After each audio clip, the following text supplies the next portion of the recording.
Les quarts de finale de l'Euro 2024 vont commencer demain, vendredi 5 juillet, et terminer samedi 6 juillet.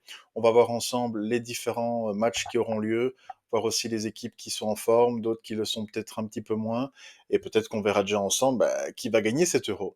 Bonjour les amis, bienvenue sur la chaîne Sam Foot, je m'appelle Sam, enchanté, super content de vous retrouver aujourd'hui les amis pour discuter ensemble de ces quarts de finale de cet Euro 2024, un Euro qui est plein de surprises avec des équipes qui déçoivent énormément et d'autres qui sont en forme et qui nous donnent vraiment des belles surprises.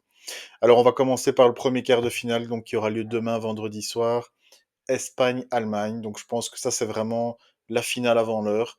On a vraiment les deux équipes qui sont le plus en forme, qui pour l'instant en tout cas méritent de gagner l'Euro, je pense. On a cette Espagne qui marque quand même pas mal de buts, qui gagne, qui domine vraiment ses matchs.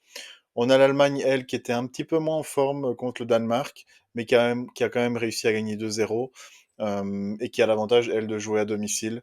Donc, premier quart de finale, Espagne-Allemagne, ça va être un très beau match.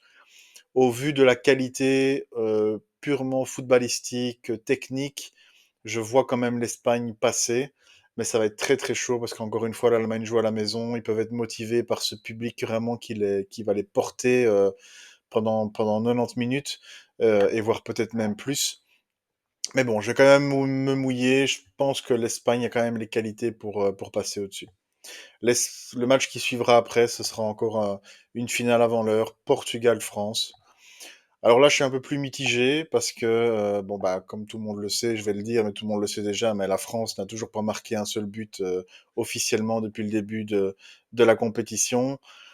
Ils arrivent à chaque fois à passer par un trou de souris à chaque match. Ils me font un petit peu penser à la Grèce qui avait gagné l'Euro en gagnant que des matchs à 1-0. Donc voilà, est-ce que le Portugal va mettre fin à cette domination française? À voir. En termes de pronostics, j'avoue que je préfère voir le Portugal passer. Donc pourquoi pas un petit Portugal victorieux par rapport à la France, vu que c'est en plus le dernier Euro de CR7. Donc pourquoi pas une victoire du Portugal, on va se lancer là-dessus. Alors le match suivant qui sera donc samedi, on aura Pays-Bas-Turquie avec les Pays-Bas qui ont largement dominé la Roumanie, même si la Roumanie a très bien joué son huitième de finale, vraiment un super beau match.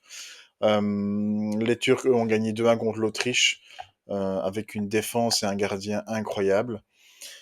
Les Turcs auront auront quelques joueurs qui seront suspendus pour ce match, donc ça risque quand même d'être assez chaud, surtout qu'ils se sont donnés à fond contre l'Autriche. Et vu le match des Pays-Bas contre la Roumanie, je pense que les Pays-Bas commencent à trouver un peu le rythme. Ils sont bien en forme. C'est vraiment impressionnant de les voir jouer. Donc je dirais quand même Pays-Bas gagnant par rapport à la Turquie. Et le dernier match, Angleterre-Suisse, avec donc les Anglais qui ont gagné 2-1 contre la Slovaquie. Ils ont fait le job. C'est pas encore vraiment exceptionnel, surtout qu'ils ont égalisé et marqué dans les prolongations. Donc je pense que les Anglais sont affectés quand même physiquement par rapport aux Suisses qui, eux, ont largement dominé l'Italie, qui a été complètement effacée lors de ce match. Donc s'ils arrivent à recréer la surprise, on est là pour se mouiller, hein, on perd rien. Donc je dirais Suisse gagnante, on va se mouiller. Suisse gagnant, Pays-Bas gagnant, donc ça nous ferait une demi-finale Pays-Bas-Suisse. Et les quarts de finale, je dirais Espagne et Portugal. Donc ça pourrait nous faire un Espagne-Portugal aussi en demi-finale. Donc voilà, pourquoi pas. Ça reste un euro qui est quand même incroyable, qui réserve beaucoup de surprises.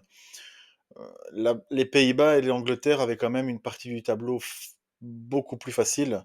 Donc si les Anglais ne passent pas, franchement, ils pourront s'en prendre qu'à eux-mêmes. Mais par contre, pour les Pays-Bas, la route est toute tracée. Vraiment, la route est vraiment toute tracée pour eux. Donc pourquoi pas nous faire des super belles demi-finales. Dites-moi un petit peu en commentaire ce que vous pensez un peu de cet euro, de quelle équipe va remporter l'écart et aller en demi. Et on se retrouve bientôt pour une nouvelle vidéo. Ciao.